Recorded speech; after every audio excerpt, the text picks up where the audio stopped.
Nesse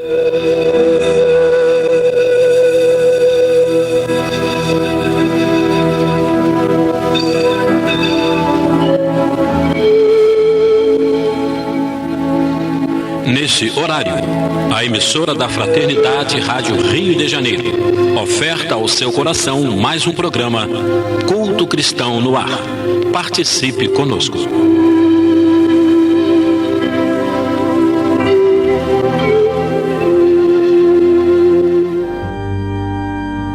Queridas irmãs, queridos irmãos, sintonizados aqui na nossa emissora da Fraternidade, estamos dando início a mais um programa Culto Cristão no Ar, que tem como objetivo levar a palavra de Jesus através da interpretação e dos esclarecimentos que nos dá o Espiritismo e também incentivar as famílias a realizarem em suas casas este momento de congraçamento, de elevação espiritual e de estudo do Evangelho.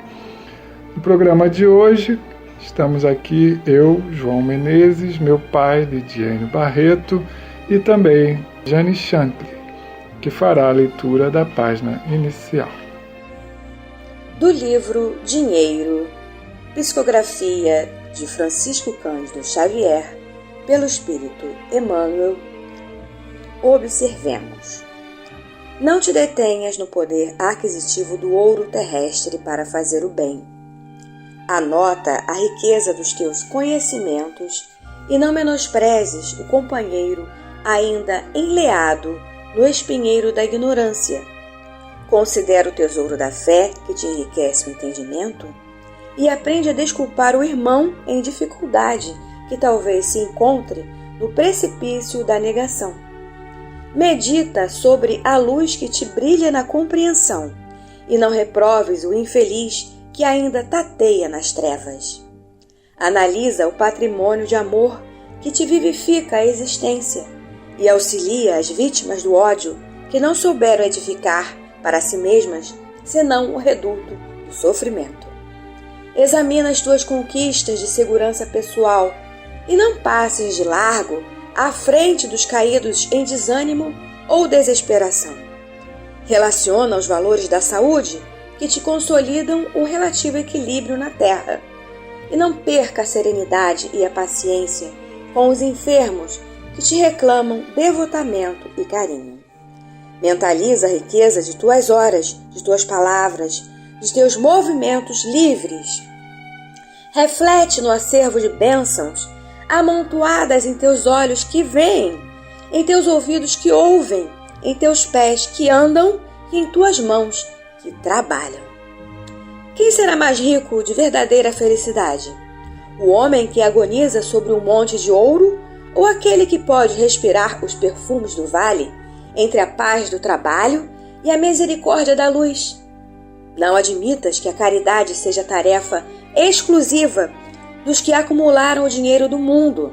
Ao invés disso, compadece-te do irmão que se fez sovina, aferrolhando o próprio coração entre as duras paredes de um cofre forte. Recordemos o divino doador da vida imperecível. Cristo, sem monumentalizar o amor em obras de metal ou de pedra, com um simples berço de palha e com uma cruz de sacrifício a lhe emoldurarem um ministério de fraternidade, espalhou a beleza e a paz, o otimismo e a compreensão em todos os caminhos do mundo, a benefício de todas as gerações.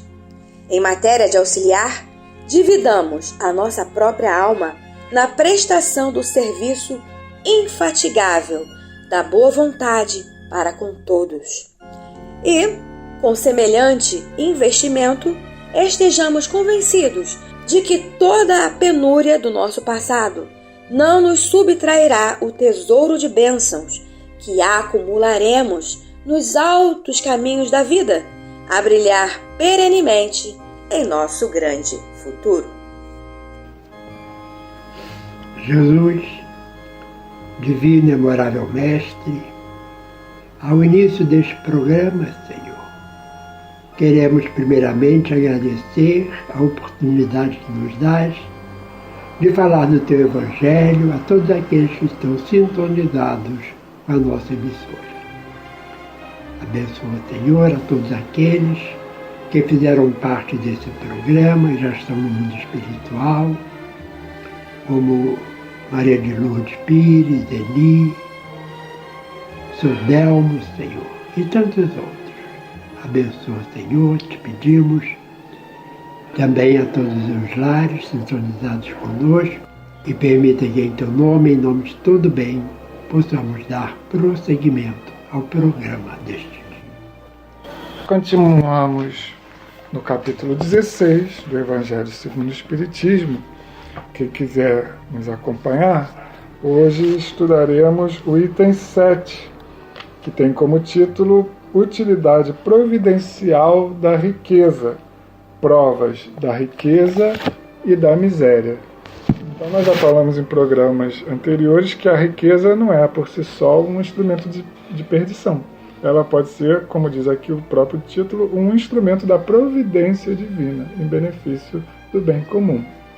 E começa dizendo assim: se a riqueza houvesse de constituir obstáculo absoluto à salvação dos que a possuem, conforme se poderia inferir de certas palavras de Jesus, interpretadas segundo a letra e não segundo o Espírito, Deus, que a concede, teria posto nas mãos de alguns um instrumento de perdição, sem apelação nenhuma, ideia que repugna a razão.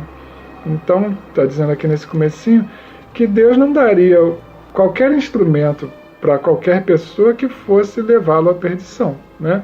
Deus não quer que a gente se perca, Ele quer que a gente encontre o caminho certo, né? Então não faz sentido que a riqueza seja somente um instrumento de perdição. E continua, né? Sem dúvida, pelos arrastamentos aqui da causa, pelas tentações que gera e pela fascinação que exerce, a riqueza constitui uma prova muito arriscada, mais perigosa do que a miséria.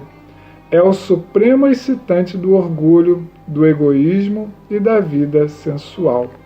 É o laço mais forte que prende o homem à terra e lhe desvia do céu os pensamentos.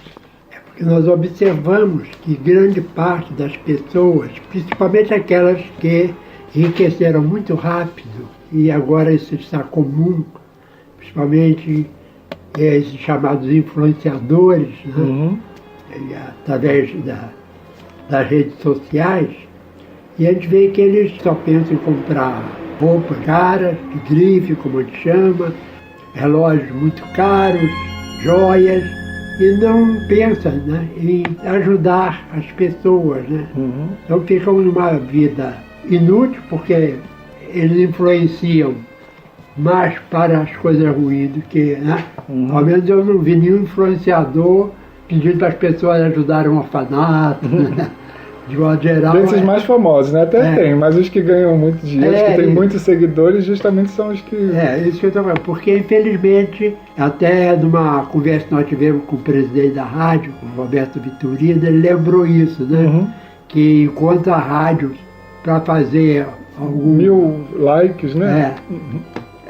Leva um tempo enorme, um influenciador desse, inclusive eu até lembrei também que uma influenciadora, né? Ela em 5 minutos, sendo entrevistada, né? De repente ela parou, olha, tem 5 minutos que você está conversando comigo, mas já tem 32 mil. Nesse nível, né? E é o que ele diz aqui, né?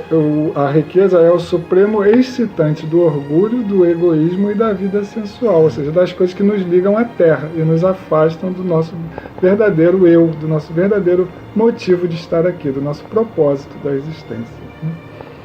E continua esse parágrafo. Produz tal vertigem que muitas vezes aquele que passa da miséria à riqueza esquece de pronto a sua primeira condição. Era aquilo que a gente estava falando, né, do enriquecimento rápido. Os que com ele a partilharam, os que o ajudaram, e faz-se insensível, egoísta e vão.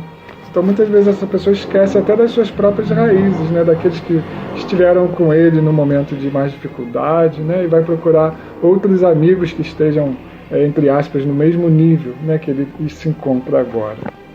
Dificilmente, às vezes, essas pessoas, elas vão à origem, né?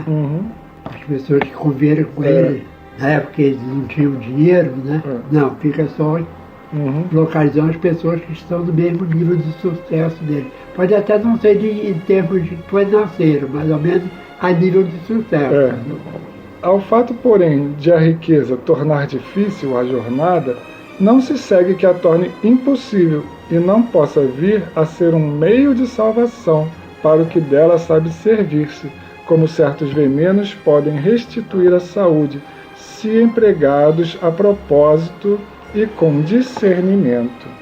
Aí a gente lembra, quem já leu o livro Os Miseráveis, de Victor Hugo, né, é um romance, mas é uma história bastante interessante. Tem 2 versões para cinema, a primeira é muito boa, é a que eu recomendo assistir, é um pouco mais antiga, e ele traz a história de um personagem que foi um miserável, ele foi preso por roubar um pedaço de pão para matar sua própria fome, né, e depois que ele sai, cumpre a pena dele, por um revés positivo da vida, ele consegue amealhar certa fortuna e certo prestígio, e com isso ele ajuda muitas pessoas, né? Ou seja, ele faz exatamente isso que está aqui. A riqueza passou a ser um instrumento de salvação para ele, porque ele soube empregar bem a riqueza que ele adquiriu quando saiu da primeira fase da vida dele, que era a fase de miséria. A gente tem também o Alfred Nobel, que ficou rico com a patente da dinamite, e criou aqueles prêmios, ele criou uma espécie de fundação né, em que premia vários setores aí da ciência, né, literatura, paz, com esse dinheiro que ainda hoje, enquanto se usar dinamite, a fundação vai receber dinheiro. Né? Exatamente. Eu também me lembrei que é bem recente, no Jogo do Brasil, né, uma rede de televisão falou sobre aquele autor dos gols, né? Ele, apesar de ser um jogador que está há pouco tempo fazendo sucesso, né, ele é altamente altruísta, porque logo que ele começou a ganhar dinheiro, né, ele começou a ajudar algumas instituições e recentemente ele comprou um sítio perto de Barreto para poder abrigar crianças que vão fazer tratamento lá no Hospital do Amor. Lá de Barreto, né, que é do câncer. Então você vê, né? E ele criou um grupo para manter essa instituição. Hoje isso é mais comum, né? E até nesse ponto a gente destaca, quando a gente fala que a caridade deve ser feita sem ostentação, mas também quando ela é mostrada, ela serve de exemplo para outras pessoas. E é o que acontece muitas vezes com esses jogadores de futebol, né? Quando eles mostram o que eles fazem, outras pessoas seguem também. Então está sendo mais comum esse tipo de atitude hoje, por causa até dessas divulgações que fazem, né? Porque na televisão ele nem apareceu, né? Foi só a reportagem dando essa informação. Né? Bacana, né? Aí continua aqui, esse aqui é já um comentário de Kardec, que a gente sempre lembra que cada capítulo do Evangelho, Kardec colocou primeiramente algumas passagens do Novo Testamento, depois ele faz um comentário e cada capítulo termina com aquela última parte chamada Instrução dos Espíritos. Então esse texto aqui que nós estamos lendo é de Allan Kardec. Então diz o codificador: quando Jesus disse ao moço que o inquiria sobre os meios de ganhar a vida eterna, desfaz-te de todos os teus bens e segue-me, não pretendeu de certo estabelecer como princípio absoluto que cada um deva despojar-se do que possui e que a salvação só a esse preço se obtém, mas apenas mostrar que o apego aos bens terrenos é um obstáculo à salvação. Então a gente vê que não é o dinheiro em si, como ele está empregando aquele dinheiro. Aquele moço, com efeito, se julgava quite porque observava certos mandamentos. E, no entanto, recusava-se a ideia de abandonar os bens de que era dono. Seu desejo de obter a vida eterna não ia até ao extremo de adquiri-la com sacrifício. Então, lógico que quem pode fazer o bem e fica ainda muito preso à questão do ter, acaba não realizando como deveria a parte que é o de doar-se, né? O dar-se. Porque dar é fácil, né? Agora, doar aquilo que a gente tem de nós mesmos já fica um pouquinho mais difícil. E foi o que aconteceu com o jovem. Não só a fortuna, como até a forma que ele teria que dar de papel, que Jesus está falando. Despoja de tudo que é desnecessário, vem e segue. Então, talvez não fosse nem tanto o dinheiro, mas o abandonar aquela vida que ele levava, que era mais difícil para ele, que era jovem. Exatamente, é o apego, né? O apego às coisas da juventude, como a gente costuma dizer, né? Esporte. No caso dele era corrida de bigas. Como diz a Amélia Rodrigues, né? E continua explicando aqui Kardec sobre essa passagem, né? O que Jesus lhe propunha a esse jovem era uma prova decisiva, destinada a pôr a nu o fundo do seu pensamento. Ele podia, sem dúvida, ser um homem perfeitamente honesto na opinião do mundo, não causar dano a ninguém, não maldizer do próximo, não ser vão nem orgulhoso, honrar a seu pai e sua mãe, mas não tinha a verdadeira caridade. Sua virtude não chegava até a abnegação. Isso o que Jesus quis demonstrar. Fazia uma aplicação do princípio: fora da caridade não há salvação. Então, é interessante que a gente vê nesse parágrafo aqui é a questão dos degraus da nossa evolução, né? Porque esse jovem não era um jovem mau, pelo contrário, né? Ele seguia os mandamentos, ele honrava pai e mãe, ele já estava no bom caminho. O que Jesus propôs para ele foi um degrau acima, né? Então, já que você já está nesse caminho, por que a gente não dá um passo adiante, né? Um salto na sua evolução? E é esse convite que o Espiritismo está sempre fazendo para nós, porque nós que estamos aqui já podemos nos considerar no bom caminho, né? Nós já sabemos o caminho correto a seguir e já sabemos que nós podemos dar um salto de qualidade na nossa evolução, de qualidade espiritual. Mas será que a gente está pronto para esse salto, né? Então é esse convite que ele está fazendo aqui para a gente, né? Será que a gente está disposto a se despojar daquilo que a gente ainda tem de ruim para realmente ganhar assim vários degraus na nossa evolução, na nossa encarnação? Fica aí o convite para nós, né? Aí continua o texto dizendo: a consequência dessas palavras, em sua acepção rigorosa, seria a abolição da riqueza por prejudicial à felicidade futura e como causa de uma imensidade de males na terra. Seria, ao demais, a condenação do trabalho que a pode granjear, consequência absurda, que reconduziria o homem à vida selvagem e que, por isso mesmo, estaria em contradição com a lei do progresso, que é a lei de Deus. Então, o que Jesus quer é que nós possamos progredir, mas, como o João falou, né, num estágio um pouquinho mais avançado, que é o nosso progresso espiritual. Porque o homem já progrediu bastante, mas o progresso material, que é importante, mas seria bom que os dois andassem emparelhados. Felizmente, o progresso material está muito mais à frente do que o espiritual. E no Livro dos Espíritos, Kardec faz uma pergunta com relação à distribuição de todos os bens da Terra, né? Se seria isso uma forma de justiça. E os Espíritos dizem que não, né? Primeiro porque se a gente pega toda a riqueza da Terra e distribui igual para todo mundo, a gente está premiando quem quer trabalhar e quem não quer, né? E segundo que, como diz Kardec, dentro de poucos anos estaria desigual de novo. Por quê? Por causa dos nossos talentos de fazer aqueles talentos se multiplicarem, né? Então, alguns teriam capacidade de multiplicar, outros gastariam tudo e em pouco tempo a gente teria desigualdade de novo. Por quê? Por causa das nossas desigualdades das aptidões. Então, essa igualdade é uma utopia que não corresponde em nada à realidade e nem à verdadeira justiça. É por isso que todas as tentativas de governos socialistas caíram por terra por causa disso, né? A proposta poderia ser muito boa, mas o povo daquele país não contribuía, né? Acaba premiando quem não trabalha ou desestimulando quem queria trabalhar. Exatamente. Né? E aí Continua aqui: se a riqueza é causa de muitos males, se exacerba tanto as más paixões, se provoca mesmo tantos crimes, não é a ela que devemos inculpar, mas ao homem que dela abusa, como de todos os dons de Deus. Pelo abuso, ele torna pernicioso o que lhe poderia ser de maior utilidade.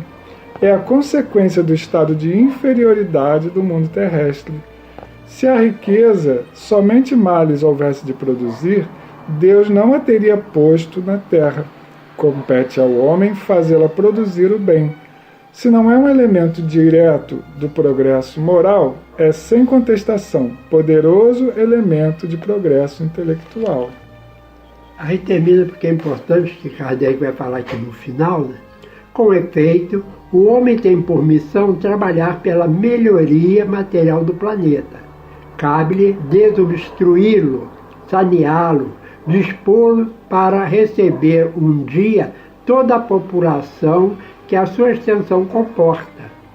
Para alimentar essa população que cresce incessantemente, preciso se faz aumentar a produção. Se a produção de um país é insuficiente, será necessário buscá-la fora. Por isso mesmo, as relações entre os povos constituem uma necessidade a fim de mais as facilitar. Cumpre sejam destruídos os obstáculos materiais que os separam e tornadas mais rápidas as comunicações. Para trabalhos que são obra dos séculos, teve o homem de extrair os materiais até das entranhas da terra. Procurou na ciência os meios de os executar com maior segurança e rapidez. Mas para os levar a efeito precisa de recursos. A necessidade pelo criar a riqueza, como fez descobrir a ciência. A atividade que esses mesmos trabalhos impõem lhe amplia e desenvolve a inteligência. E essa inteligência que ele concentra primeiro na satisfação das necessidades materiais o ajudará mais tarde a compreender as grandes verdades morais, sendo a riqueza o meio primordial de execução. Sem ela, não há grandes trabalhos nem atividades, nem estimulantes, nem pesquisas. Com razão, pois, é a riqueza considerada elemento de progresso. E aqui Kardec volta a um assunto que ele tratou lá no Livro dos Espíritos, que é com relação à terra produzir o suficiente para todos os habitantes, né? Então, o homem, com o uso da sua inteligência, ele é capaz de fazer com que a terra seja um celeiro que produza alimentos para toda a humanidade, né? Deus não ia colocar mais gente da terra do que tivesse condições da terra suprir, né? É só a gente combater o egoísmo e não combater a população, né? Não é diminuindo a população que a gente resolve o problema, é melhorando a distribuição e a produção. Então nós vamos ler o livro Cantigas de Vida, que é de Custódio Beiral, o livro. Eu uso muito, nós usamos aqui, né, no programa, porque ele fez uma série de quadras em sequência, né, sobre cada capítulo, e nós vamos então que ele vai falar sobre a questão de que nós acabamos de ler e comentar. O patrimônio real, intransferível, concreto, é a riqueza espiritual de quem segue o rumo certo. E mais valor acumula se pelo exemplo deixado a parentela estimula de modo a ser imitado.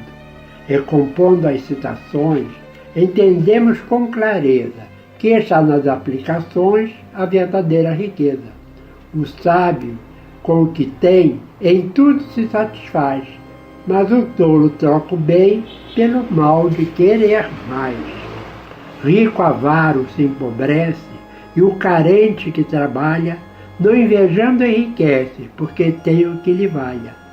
Preservemos os valores que Deus a todo confia, pois quem serve a dois senhores, a si mesmo contraria.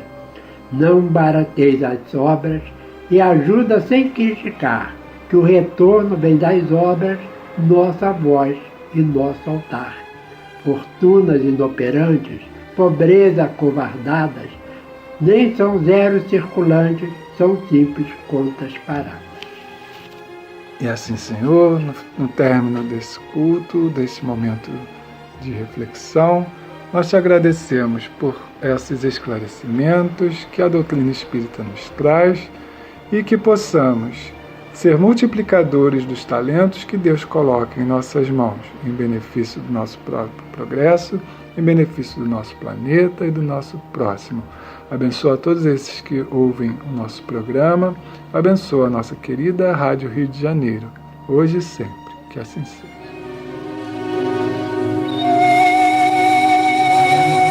Este foi mais um programa Culto Cristão no Ar, que ofertamos ao seu coração pelas ondas amigas da Rádio Rio de Janeiro. Volte a estar conosco na próxima segunda-feira, neste mesmo horário.